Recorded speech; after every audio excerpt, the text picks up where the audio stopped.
Hello YouTube. I have bought this ALM KOPI coffee machine, a lever espresso machine. Um, and I realized forgive me, I have a bit of a cold.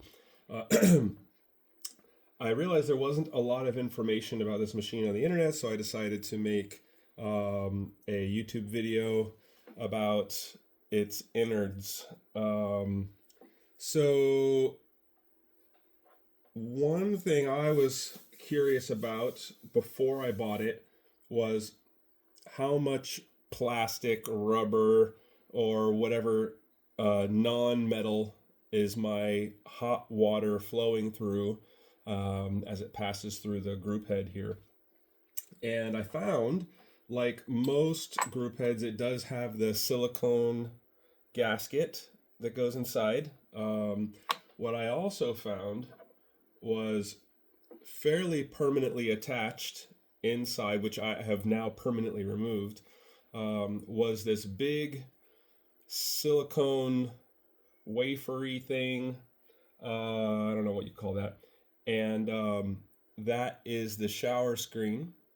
And it was pressed in, and it might have been screwed in as well, but I ended up, what I ended up doing was getting actually what I used was this. I shoved it down the hole, and I got a mallet, and I really banged on it until this thing came out.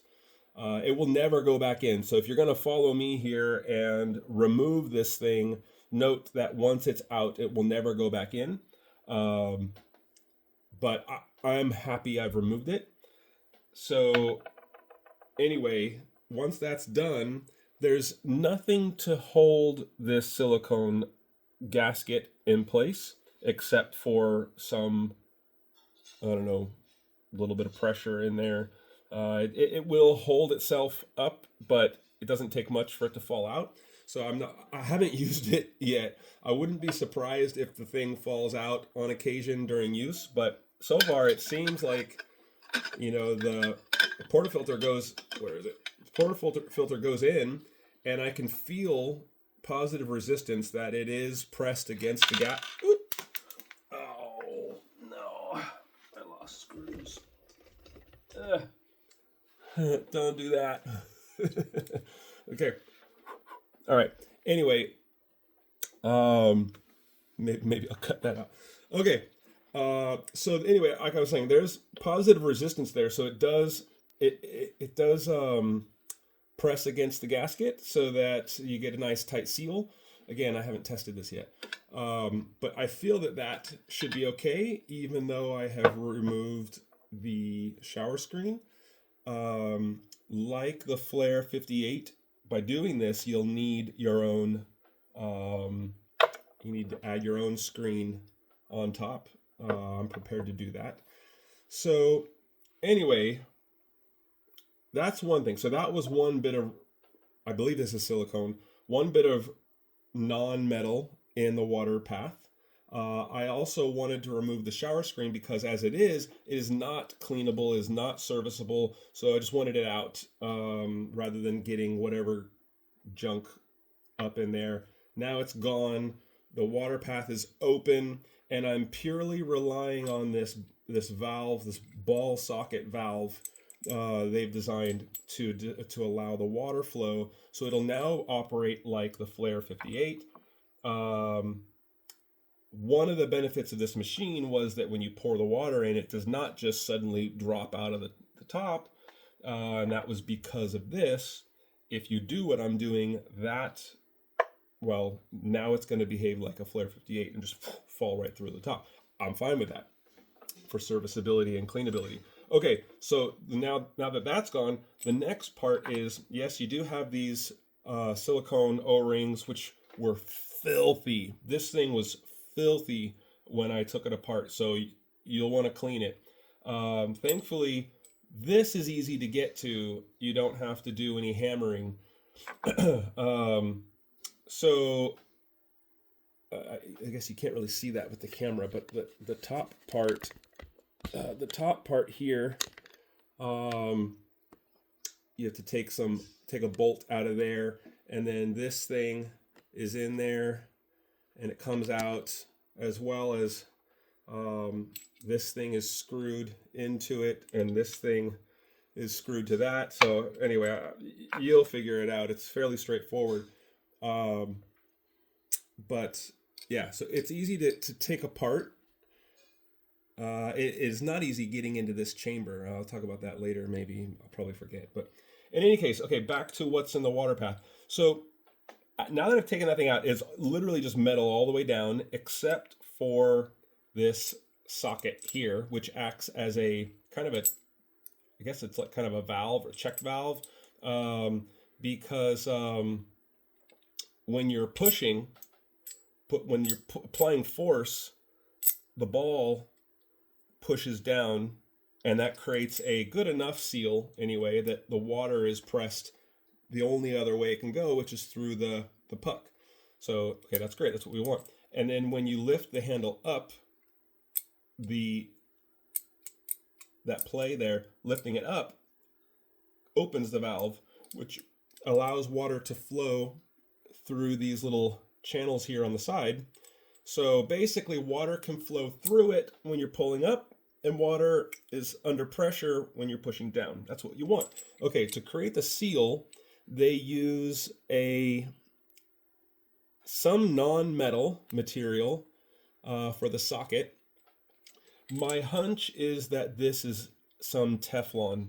It feels like a plastic. I was really hoping it was like ceramic or something, because maybe I'm weird, but I just don't like rubbery, plasticky materials in my hot water path. So anyway, I believe this is Teflon, and that's not the worst material because it's inert and non-toxic up to like 400 degrees or something like that. It's Fahrenheit. So if it is in fact Teflon, all right, I can live with that. If it's really just some kind of plastic that's gonna, come apart and make me drink nice, yummy chemicals in my coffee every morning, then I'm not a huge fan of that. So I'll have to do some digging and contact the manufacturer and see if I can get an answer from them. And if I do, I'll post it. But in any case, that's it. So if you don't care about the silicone, you're going to have it in this grommet anyway. And then you don't need to remove this. However, I'd still recommend removing it because the shower screen is permanent. So remove that. Like I said, hammer, boom, comes out. This is still intact. I haven't measured this to see if this is a standard size or not, but I think in the grand scheme of things, it wouldn't be that hard to DIY one of these. So I'm not too worried about that. I don't know the size and dimension of these O-rings that come on here, that come with the thing, the piston. But darn it, now I put it on there. I'll take some measurements and post those as well. Hopefully I don't forget. If I can find a standard size for these, then I'll post that too. But yeah, so that's it. So ultimately, it is very sturdy, very strong. I like the design. It's welded nicely to the base. It's heavy. It feels very robust. It feels better than the Flair 58. I just worry about the non-metal in the water path, and that now that that's removed, this is the only thing that's left that I really care about. So again, I said I'll see what I can figure out about that. Okay, the other thing was I mentioned before, this thing was filthy. Take it apart, clean it. Okay, that's up to you. There's another thing that I want to mention with the design here. I've noticed the main reason why I'm interested in the the ALM KOPI, I don't know if I'm saying that right, is that I wanted more a larger chamber. I wanted more water in there because I tend to drink larger cups of coffee, and what I'm noticing is the ball here, the way it sits on here, the ball is going to be it's only going to be sealed under a very narrow angle. If you add a little more of an angle, it's lifting the ball out. And so the reason that comes into play is from what I can measure. Let me adjust the camera. Sorry, this is a phone hooked up to like a, I don't know what this stand is, but all right. Anyway, so when the piston is in the cylinder and where is it? This guy is through there. The angle at which this connecting rod, I'm using an engine term, the angle at which the connecting rod is connected to the arm, I notice the arm has to be quite a bit forward before the valve will close. I don't know if you can see, before the valve closes. And that tells me that if the piston, because the arm has to be down, the piston has to be quite a ways down before the valve will fully close, which means a lot of this head space up in here is wasted, because if you fill it up, the valve can't close to push that volume of water down. So the lowest point at which I feel that it can actually start to pressurize water is quite a bit down here. Now, I haven't measured yet. I haven't even used the thing yet. I haven't measured how much water that equates to. I've heard others online, Lance Hendricks. I've heard him mention that there's quite a bit of water volume here. I haven't measured it. I haven't used it. But my fear is that measurement just putting water in and seeing how much he got to fill it up? Or is that how much water he was able to press out in one pull? My feeling is the latter, because, like I said, the lever has to be quite a ways forward before this will engage the close of the valve. So why am I rambling about this? Well, I believe if you're like me and you're buying this because you want a much larger water volume, I think we can fix that problem by grinding down this nut here. So if you see, I'm doing my best here. If you see that, like I was mentioning, the angle at which it comes into contact with the nut and then raises the ball out, it's a pretty shallow angle. So if we grind that nut is, I believe it's welded onto the connecting rod here. So there's no reason to not just damage the nut. It's not like you're ever going to take it off. So I'm thinking if I can gently, maybe with a file, take a little bit of edge off of the nut here on the bottom side, then what I can do is increase the angle that the ball will engage with the socket and create pressure. So that means I could, if it allows for a greater angle to create pressure, that means we can raise the arm higher, which means the piston can be higher, which means more water volume. So that's an experiment I'm considering trying. So if I never make another video and I never report back on this, then know that this was at least something I was thinking about, and you yourself may try. Although at the same time, if I never report back on this, it might be because it just by measuring how much water this thing is capable of pressing is more than enough than what I'm looking for anyway, in which case it wasn't worth modifying. So we'll see. Hopefully I'll report back. All right, that's it. So what else can I share? This video is already 15 minutes long. I guess a little bit on disassembly. It's pretty straightforward.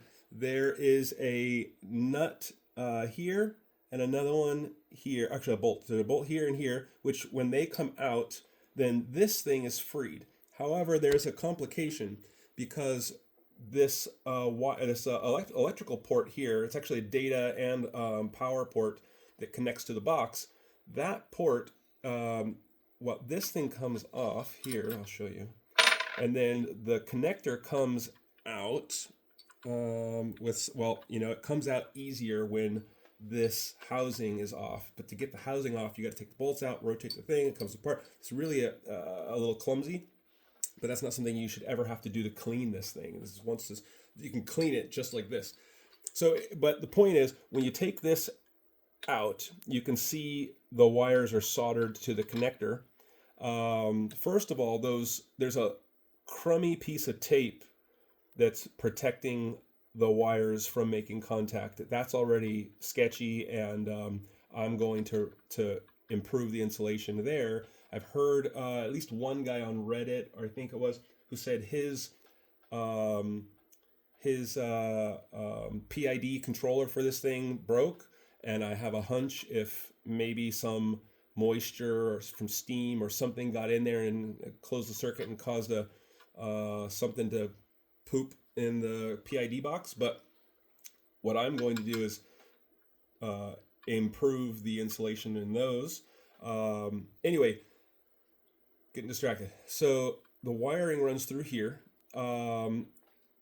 because that you can't, like, that connector is then welded to this piece, and this piece is it's welded to the threaded mount, and then this thing is welded to the whatever the riser here. You cannot get this through the hole, which means unless you want to desolder this end, which you can, but there's like 6 connections and they're pretty tight solders and it's a really small space and it's fiddly enough that I don't want to touch it. And then when you take this off, what you see behind here is there's sort of like a heat shroud going around, and there's the heating element inside, and that's really all there is to see. The wires come through. You can see this comes through. This is the thermometer or whatever, the temperature sensor wire. Anyway, so why am I telling you this? This is kind of a peek on what's inside. The reason I'm telling you is it's not worth opening up. There's nothing of value inside. There's no need to clean it inside. Nothing inside here comes in contact with your water. Nothing in here is really serviceable. It's really just like it's very analog. It's not like there's ICs, there's no electronic components inside here that you'd need to repair. It's like a heating pad, and there's some wires that run to this that are in here, and then there's also the this wire for the sensor. It's channeled through there, but it's not doing anything. It just happens to be routed through there. So, long story short, if you're a curious person like me and you're thinking, oh, I want to get in there, there's really nothing of interest in here. So just honestly, don't bother messing with it. The only reason I might suggest messing with it, which is what I'm going to do, is if you want to fix the wire, like improve the insulation for the wires here, I think to get enough. Come on. Okay, maybe I'm a liar. So yeah, you can kind of see now. I feel like I don't want to pull it any further because that's its limit. So you can look, this tape is already just coming off. Look at that. So if you're like me and you want to improve the insulation around these wires, I think you will have to unbolt. This thing will then slide back. It'll have some room to pull back because the wires are not like super tight, but not loose enough that you can just hang it down. So you're going to be like fumbling with this. What I did was loosen it up a bit, let it hang on the top bolt, but then you have enough play that you can then pull the wires out more, so you can get to this and then improve the insulation, which I've yet to do. Again, that's the only reason I think you might want to take this thing apart. If you really don't care about that, you're like, I'm not an electronics person, I'm not gonna fiddle with wires, then there's no reason to ever take this thing apart. Just leave it. That's it. So I don't think there's anything else to share. Yeah. Okay. I hope this helped.